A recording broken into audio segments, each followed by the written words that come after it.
Okay, so welcome back everyone to the second part of our day together on immersives in cultural heritage. I'm delighted to be chairing the first of our panels with our PhD researchers here in Scotland. And the theme of this session, or the title, is Collections, Sites and Archives. And I'd say that the work of the PhD researchers who are presenting delves into these core thematics from various different angles, but in terms of meaningful interpretation, history, stories, memories, and experience. So just very brief introductions. We have Lynn Verschuren, who is a PhD student in information studies at the University of Glasgow, who's working in collaboration with the Basil collection in Glasgow. Alison Hadfield, who's a second year PhD student between St Andrews and Glasgow University. We have Basil El-Rawi, who's in the second year of a practice-led PhD at GSAH School of Simulation and Visualization, and Florence Felsheim, who's in the very first year of her PhD study at St Andrews. So moving on to Alison, who's going to be talking about how sensory experiences of archaeology affect memory and well-being, and also in relation to technology and touch. Really looking forward to this one, Alison. Okay, thank you. My slides.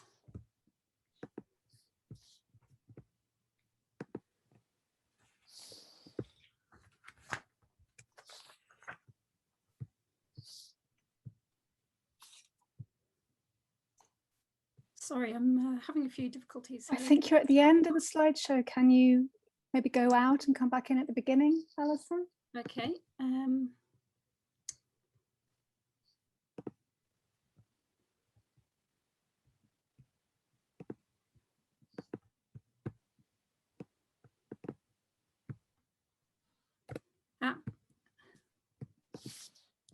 Is that better? I can't see your screen at the moment. Go back down to share screen.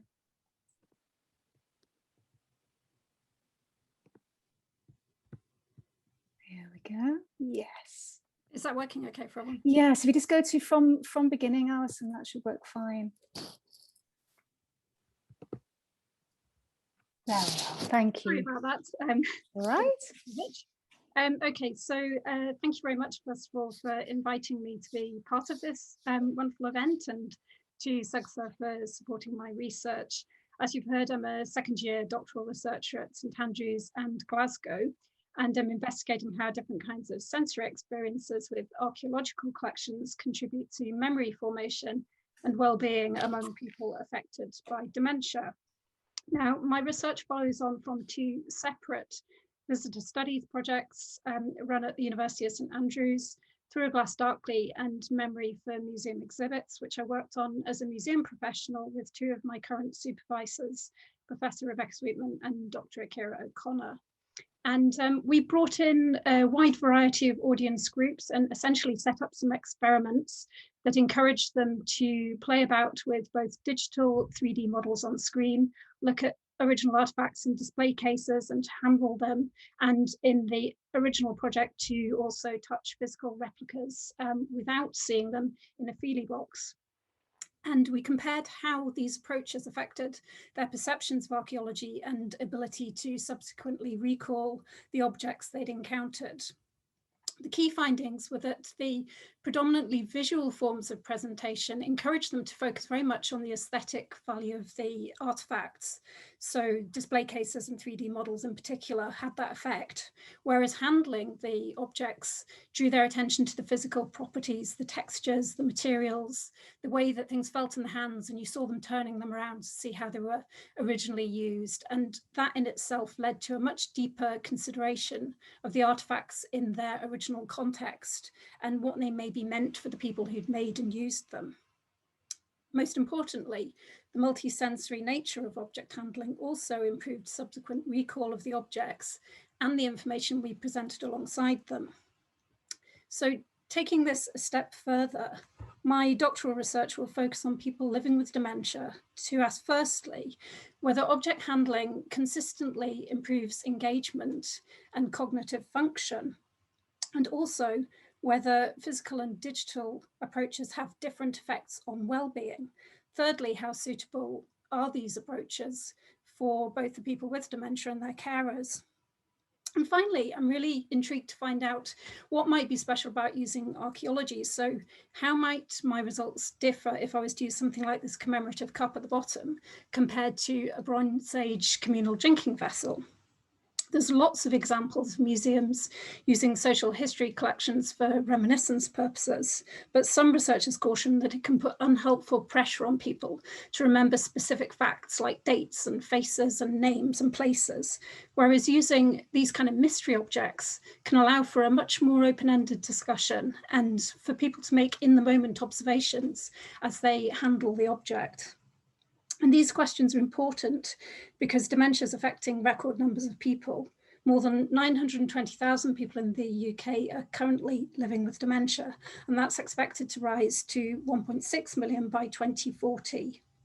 Social prescribing schemes have demonstrated many benefits, including fewer GP visits, increased optimism about the future, and increased sociability.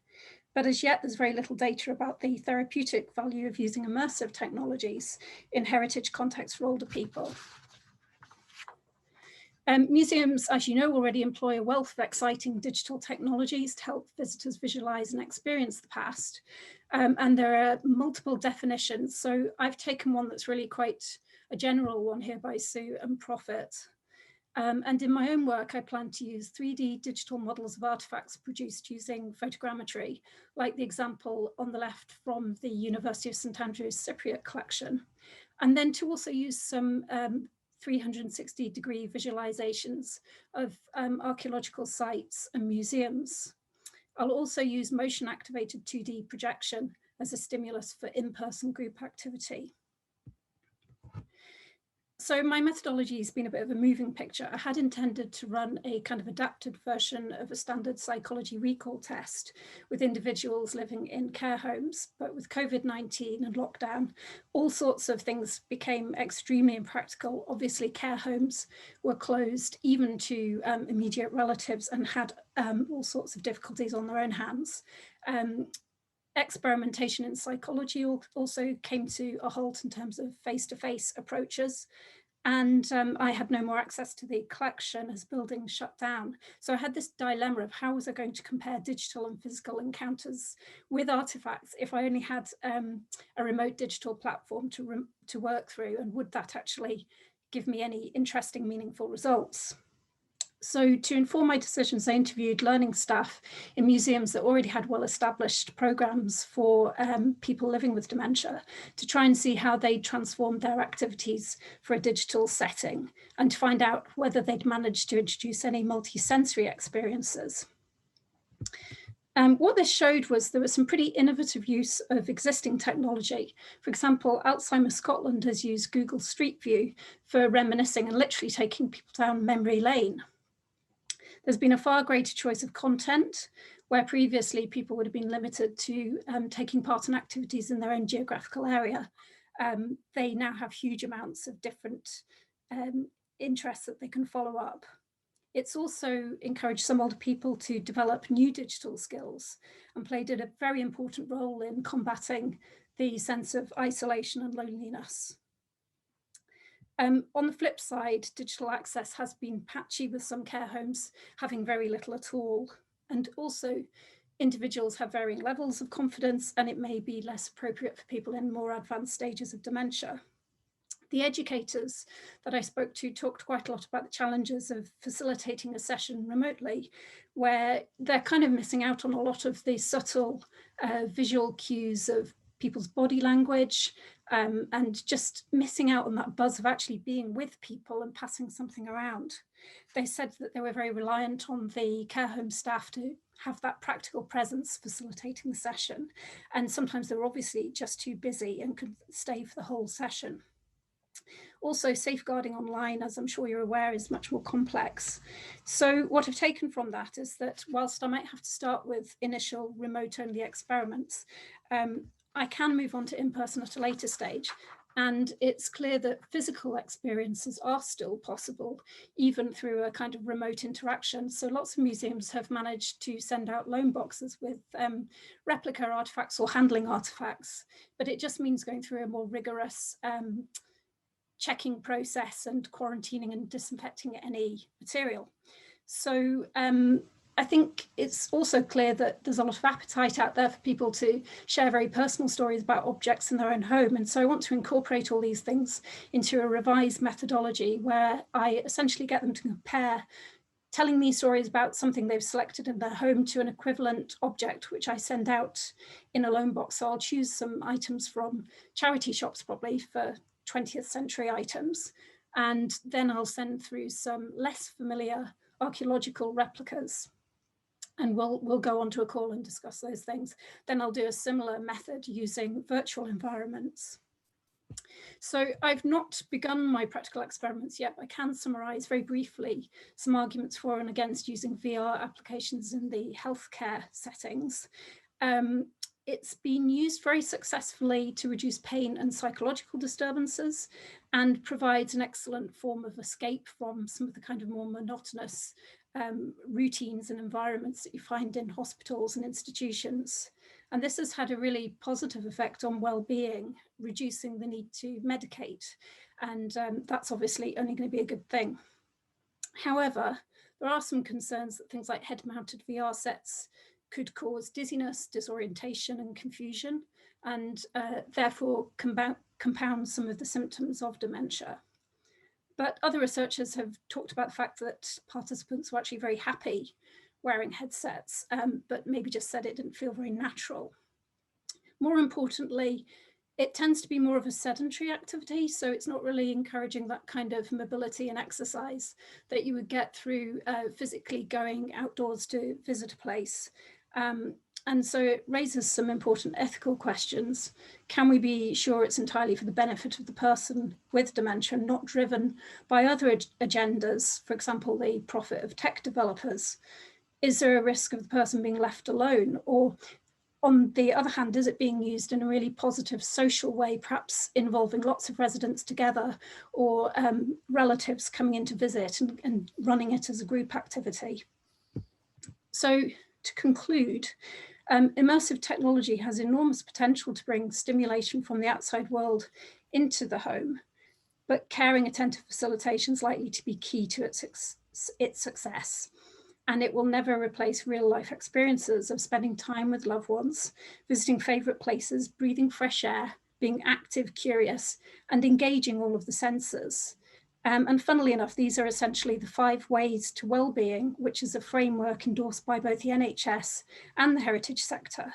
And if museums are to support the needs of a rapidly aging population, then I think they need to develop both their digital and their in-person programs with these values in mind. Thank you. Thank you so much, Alison. I think that incredibly timely and again, very thought-provoking and nuanced. And so I'm very much looking forward to coming back to that in the discussion. So now we're moving on to Basil, who's going to be talking about VR in relation to the remediation of archives and narratives from the Iraqi diaspora. So very much to do with oral histories and memories. And so Basil, if we could, oh, there's your slides, thank you. Okay, can you hear me okay? Can you see my slides, yes? Both fantastic. Thank you, Basil. Great, thank you very much, and thank you to all the other speakers and the organisers for the opportunity to present today. My name is Basil. I'm a visual artist, and I'm doing my practice-based PhD research at SynVis at the Glasgow School of Art. And I'll just give you a little bit of background to my project. So my practice-based research begins with my father's photo album, specifically his images of growing up in Iraq in the 1960s. And these photographs from his youth showed a perspective on Iraq that was very different from the media representations I was exposed to growing up in Ireland. And the images in his albums showed everyday universal stories of life, field trips at college, sports days, family occasions, and so on. And the stories he told me about Iraq, together with these photographs, painted a very rich picture of a period of Iraqi history not defined by conflict. And so I began a search through archives for photographs from Iraq, and I found many online collections from the early 20th century showing Iraq at a moment in time, pre-modernity, pre-oil industry, with many traditional ways of life depicted. Many of these images were, of course, taken with a colonial lens, and they come with their own politics, but for what they represent, they're an important visual ethnographic record of this period of Iraqi history. In my arts practice then at the time, I became quite interested in the potential of recomposing these archival images as simulations, as a means of trying to form a virtual bond with the past in order to create an expanded photographic moment, sort of a temporal space to allow reflection on the provenance of current traumas. And I also became interested in the potential for enhancing these visualizations with personal histories. So in order to further explore these ideas, I began this practice-based research, the locus of which it takes place at the intersection between Iraqi vernacular archive photographs, Iraqi oral history narratives, and simulations of Iraq. And the questions I'm interested in are how can personal photographic archives and audiovisual oral histories be creatively utilized in virtual reality to reconstruct photographic moments from Iraqi diaspora? And what impact can these viewer experiences, what is the impact of these experiences on the viewer in comparison to viewing the archive photographs and the oral history interviews independently? And finally, what impact does remediating these photographs and narratives, memories, if you will, in virtual reality have on the diaspora contributors? So I've been taking a participatory design approach to this research, and in the first instance, collaborating with Iraqi diaspora in the UK, in Europe, and further afield. And it's begun by curating an online archive of vernacular personal photographs and audiovisual accounts of memories surrounding these photographic moments. To then reconstruct the photographic moment together with the audio narration as an immersive experience in virtual reality. And finally, to evaluate the impact of these remediations on the contributors. So it's 3 phases to this research project. I'm currently in the process of beginning phase 3. So phase 1 was the creation and curation of the archive. Phase 2, the oral history interviews, and phase 3, the recompositions. So the first phase was the creation of the Iraq Photo Archive, which was launched at the end of January last year. And this was an online platform for diaspora to submit photographs and descriptions of photographs. So they were able to submit images directly through the website and were able to provide a description as detailed or elaborate as they wished, with some kind of descriptive and information. I've had 104 images from 23 contributors to date, and this is how they appear then on the website. So the image appears on the website alongside the text descriptions as provided by the participant, with varying degrees of detail and elaboration. No identifying information, just a description and a location and a date. The second phase of the project then were a series of oral history interviews with consenting participants. So in the submission form, participants were invited to declare whether they wished to take part in an interview. And so those who wish to take part, I contacted them, and so far 6 have taken part in this process. These were supposed to be face-to-face interviews, but because of COVID, these have had to be conducted remotely. And so I created an interview kit, which was posted to some participants. That was somewhat successful until Brexit started, and that has put a bit of a, it's made it much more challenging. But these are being conducted remotely and being recorded remotely. So the third phase is the virtual recomposition. So in order to think about a site for memory and for presenting the memories, the photographs and the narrations, I've gone about a process of a digital reconstruction of a traditional Iraqi Shanashil house as the central virtual environment. These were traditional courtyard houses in major Iraqi cities, but they've been left in a state of disrepair after many years of corruption, conflict, neglect, and a lack of conservation programs. And so the idea is, I suppose, create a digital reconstruction as a form of heritage preservation, which at the same time could become a figurative and virtual home for the photographs and memories. So through a process of gathering references, floor plans, and photographs from a number of different sources, I began a process of recreating a version of a Shanashil house. through a process of drawing some floor plans and then beginning a process of creating a digital model in Unreal Engine. So the current stage of this process is just a gray box model, a prototype in which to start to test some of the ways in which the experience will work. And the idea is that the photographs and the audio narrations will appear they'll be presented in traditional gallery style in some of the rooms of the house, together with some options to play audio narrations. And lighting and different audio cues will guide the participant through the experience and offer some opportunities to interact and enter the immersive reconstructions of the photographs, which will include the recorded narrations.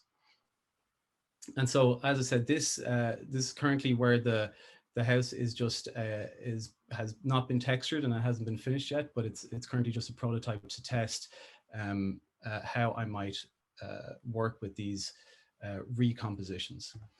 What I'll show you now is one of the first tests that I've conducted. So this is the first recomposition, and the photograph that you see here has a description provided by a relative. In this case, a second generation diaspora. They've been quite engaged with the archive. And I've recorded an interview with the man on the right of this photograph. And he has presented his recollections of this moment. And I've begun a process of a reconstruction of this photographic moment based on his recollections and his descriptions. And this virtual reality experience contains his memories associated with the moment, and it's going to be developed in iterations with input from him. So I'll just play this a short excerpt of this.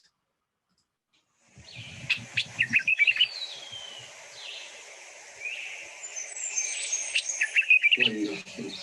Is you are isolated from the city. It's 15 minutes driving away from the city and noisy things, and suddenly you are in a beautiful, quiet nature atmosphere. Is the birds singing? We call it a Twitter now, and yeah, and you just hear the wind sometimes. The tree moving. It's lovely. The music of this world. So I'll just let that continue in the background there. So I suppose that the aim of this is really to try to harness the kind of richness of personal memory and a narrative to enhance these visualizations and to foreground personal narrative.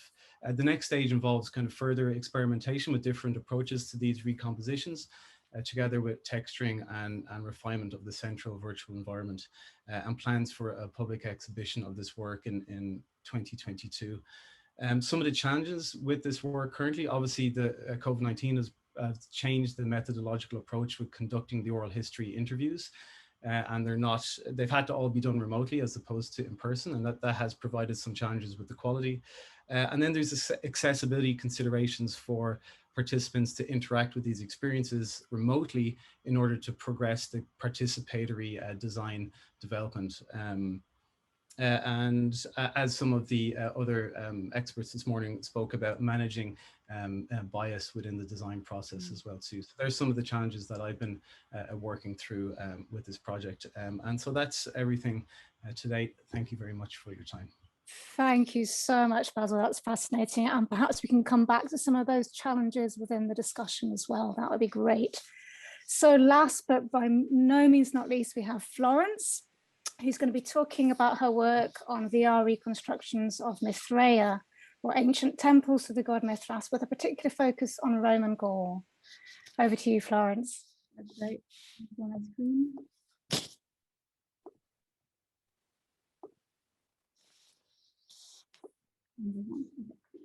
So hi, I'm Florence Felsheim, and I'm doing my PhD at the University of St. Andrews.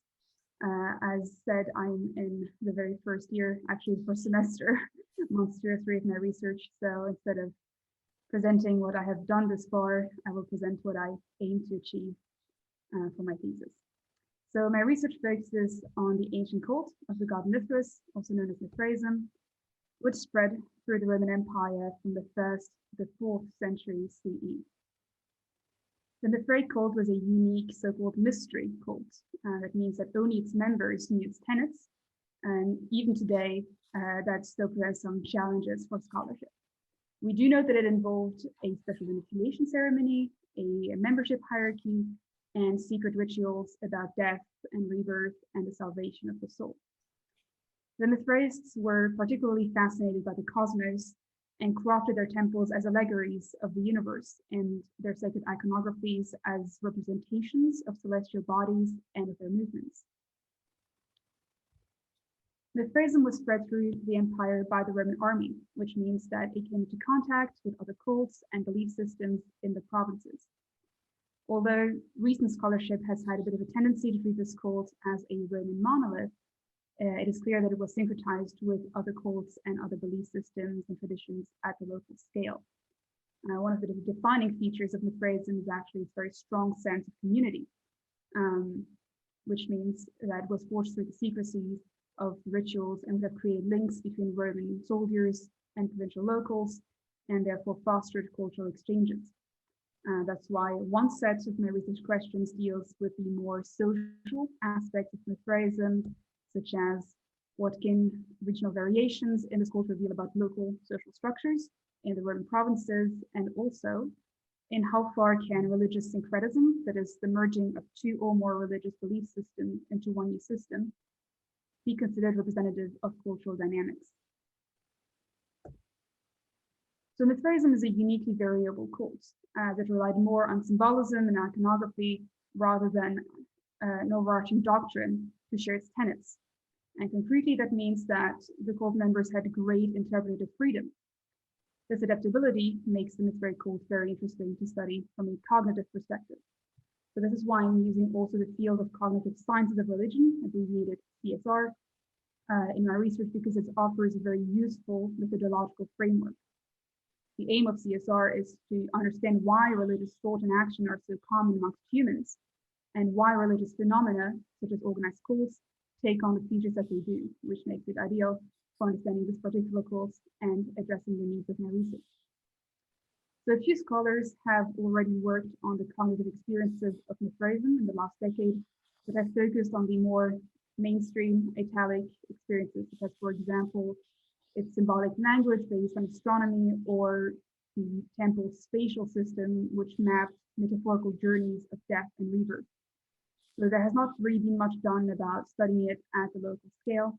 So this is why I'm studying Roman Gaul as my focus.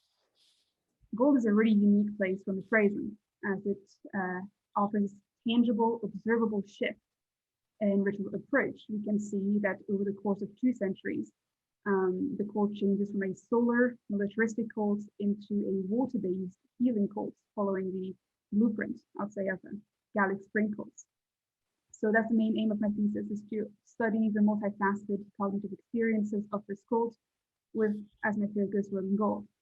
I'm going to be asking questions of the evidence, such as which shape did religious syncretism take in the particular case of Gallo-Roman Mithraism, and what does the observable shift in ritual approach mean for the cognitive experience of the cult members. So in order to do this, I'm going to create immersive reconstructions of Mithraic temples in virtual reality. So in my work, I define immersive or immersion as creating the perception of being fully present in a virtual space through the use of sensory stimuli. So since I'm using virtual reality, for me, it's going to be mainly auditive and visual stimuli, because I can't really create touch, taste, or smell in virtual reality, but I'm going to create, in addition to the visual space of the Mithraism, I'm going to be creating, for example, small-scale animations of torches or of pools of water. I'm going to be adding also the corresponding noises like crackling fire, water sounds, maybe even the shuffling of sandals, all these little cues to make the soundscape as immersive as possible, the whole landscape as immersive as possible. So VR will be used in 2 ways in my research. So first, it will allow me to study the response of participants who will enter the space and answer ethics-approved questions as to their experience. So in addition to my methodology, which includes analyses of iconography, epigraphy, art, architecture, obviously CSR theories. It will help me to retrace the effects of religious syncretism on the cognitive experiences of the cult. And secondly, VR will also be used as a tool of research as part of my methodology. Creating virtual models is a process of very precise data gathering. You have to think about the precise measures, angles, reliefs, colors, textures, questions which are not asked or asked differently of 2D models, such as drawings or even digital sketches. There's a lot of research, of documentation and archiving in and of itself, which are all essential features of the digitization of heritage. So this opens up another set of my research questions, namely, in how far can VR be used as a tool of research for ancient history and archaeology? What does VR concretely offer, which traditional approaches have lacked thus far? How effective is VR for research linked to human cognition? What are its benefits and what are its challenges and shortcomings? And finally, more broadly, how can we use the technologies of today to access and study the ancient world? So as I have said already, I'm still in very early stages of my PhD. So I don't have any significant findings as of yet, but I already have faced some challenges. So the first one is applicability. It is impossible to recreate the exact experience from an ancient person who lived somewhat 2,000 years ago. So much has changed: culture, society, belief system, approaches to religion. The way an ancient Roman or an ancient Gallic person conceived of religion is miles, worlds away from the way we think about religion now. So for this reason, my work focuses more on the experience of the space itself, rather than the attempt to recreate specific conditions or try and capture an ancient mindset, which is, of course, impossible. The second challenge I faced is practicality, because at this stage, virtual reality is just not very practical yet. The headsets are still rather large and heavy, and they kind of weigh down on your face. So that already kind of stifles in itself the immersive quality of the experience. I think up until the very recent models, for example, the Oculus Quest that came out this year and last year, the headsets also necessitated a cable connection and had like very limited guardian range, the guardian being the invisible wall that demarcates how far a person can visibly move without bumping into obstacles such as furniture. Though that being said, increasingly lighter and smaller models can be expected in the next 5 to 10 years, so hopefully this issue of practicality will not be a very long-lived one. And also another thing about the very recent headset is that we have options for so-called hand tracking. So usually with virtual reality headsets, you need controllers, but with hand tracking, the headset already kind of sees where your hands are, and so you can actually interact in the virtual space with virtual objects. So that obviously adds another layer to the immersion of the experience. And sorry. And finally, there's the cost. As VR is still rather expensive, averaging I think about 600 to 700 pounds per headset. So if you're just only using it for your own personal purposes, that's fine. But if you're going to use it, for example, for education or research, if you're going to bulk buy it for your department, it would require adequate funding. That being said, despite these challenges, this project will offer new ways of using and thinking about digitization of cultural heritage, namely to study the elusive but not inaccessible cognitive experiences of past religious cults. Not only a way of studying the ancient world, but also preserving it and allowing modern audiences to visualize lost environments. Thank you very much. Thank you so much, Florence, and thank you very much to all of our speakers. And now we have about 10 minutes for Q&A. So audience, as ever, if you'd like to pop your questions, please into the chat, or you can even raise your hand and I'll hope to spot you.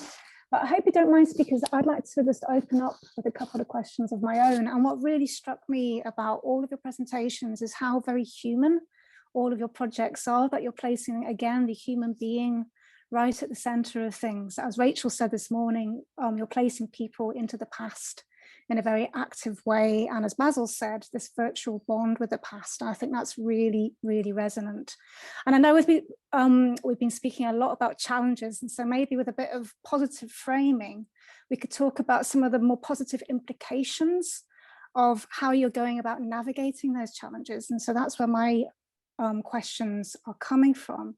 So first of all, I think especially for Lynn, I'd like to ask sort of, what kind of challenges do you find working in a museum context? And what might the impact of your own ideas for using immersive technologies be in terms of having a positive impact on that museum context? Well, I think working like I do with objects that are part of a devotional context anyways, they are always very difficult. You know, they are quite emotional objects, both for those who have faith ties to these objects, but what I found in my project, just as emotional for people who don't believe. So I think it's quite a part of, you know, or especially very difficult part of working with these objects and making them hopefully more accessible, is obviously striking that balance. You know, you don't want to like advocate religion, you don't want to like prophanize it at the same time. So it's to be very sensitive, you know, to what you do and how you do it. As I said, not just for these, for kind of a broad audience, I think. And I think that is where really, what really is, you know, it's that kind of constant balance act, really. Yeah, I think so, and also because it's that kind of sense of, you know, that window into the past, the period eye, a bit of suspension of disbelief as well, to allow absolutely that jump of imagination, you know, I think is really, really important. So thank you so much. And actually there's a question from Sophia and Ian, which are actually linking to something that I was going to bring up, particularly in relation to Alison and Basil. So then I'll get on to the questions from Sophia and Ian as well. So what sense of responsibility to people's stories and experiences do you feel when you're working with things like oral histories and memories? And maybe we could take Basil first, if that's okay. Yeah, sure. I mean, I think that question is at the forefront of my mind kind of throughout this process to make sure that people's stories are being represented authentically, and involving them to have sort of the agency to be able to narrate their own stories.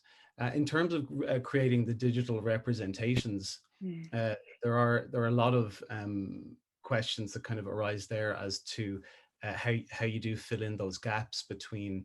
So there is a certain element of creative interpretation, and that's why I'm hoping to involve the participants through kind of each iteration. So I've gathered kind of descriptions surrounding the photographic moment, with some of which are representative of the sounds, the things that are not in the image, and then certain emotional elements are kind of coming to the fore.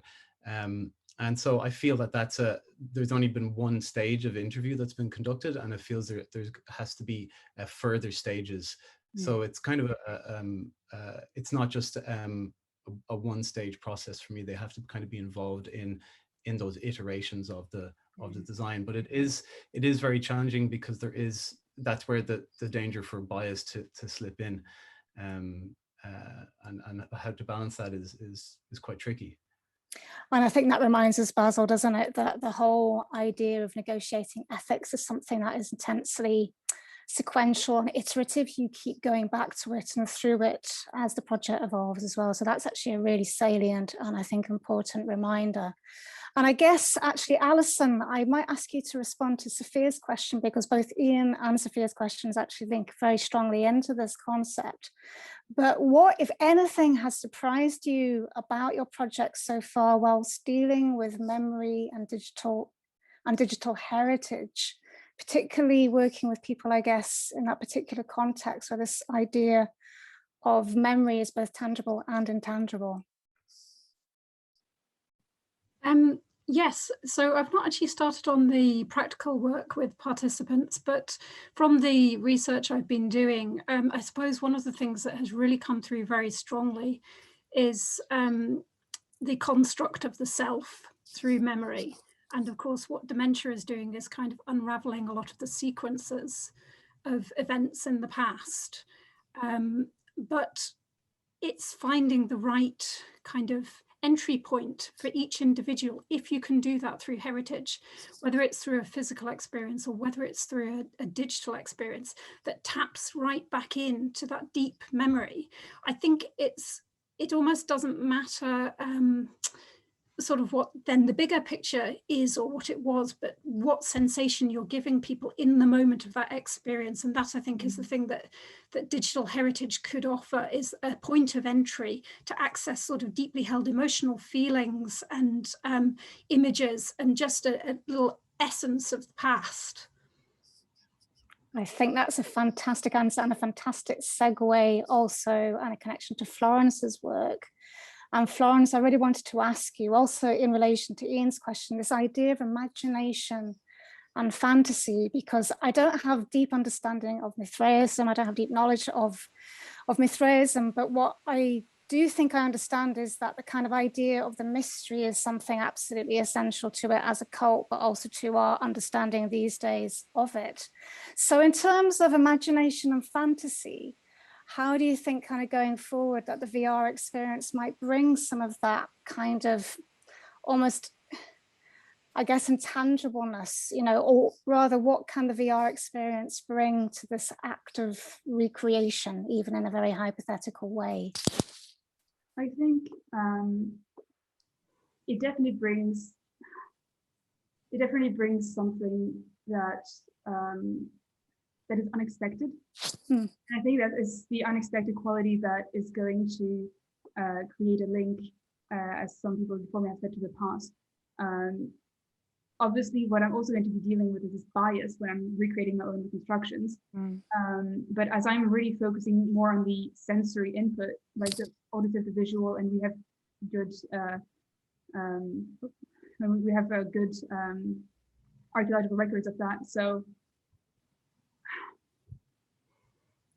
I'm really just going to focus more on creating something that's as immersive as possible, try and recreating and capture an experience which is lost. So I hope that answers the question. I think it does, and I'm also extremely aware, Florence, that this is very much the exploration stage, and it's so fantastic to see you so excited. And I've got to say that it's one of the things that I would absolutely love to do, is to kind of, you know, put myself into some kind of sense of the evocation of that experience, even completely acknowledging that we don't know, we cannot know exactly how it was, but we can be creative and imaginative in how we try and actually protect that. And I guess my last sort of question driving into that is, where do you imagine the VR experience to actually happen? Would this be on site in relation to specific sites in France, or would it be in a museum context, or so on and so forth? Once I'm done with my research, or? Yes, and so the actual VR experience itself. So I definitely see it more as part of an experience in an archaeological site. Obviously for that, for it to be ideal, the technology of the VR headset should have already kind of progressed a little bit more than what it is now. When I've seen VR headsets right now in museum or even archaeological sites like in Orange in France, it is in a closed room. You're not actually exploring anything. You're kind of tied down by the cable. And so it's not as immersive as it could be. And I think this is really one of those VR experiences where you want to move around, you want to experience, you want to touch the iconography, maybe, you know, you want to feel like you're in an actual space. So it's definitely something I see much more being in an archaeological site. That's fabulous, thank you. And I think a kind of virtual round of applause for all of our PhD researcher speakers. They were fantastic presentations.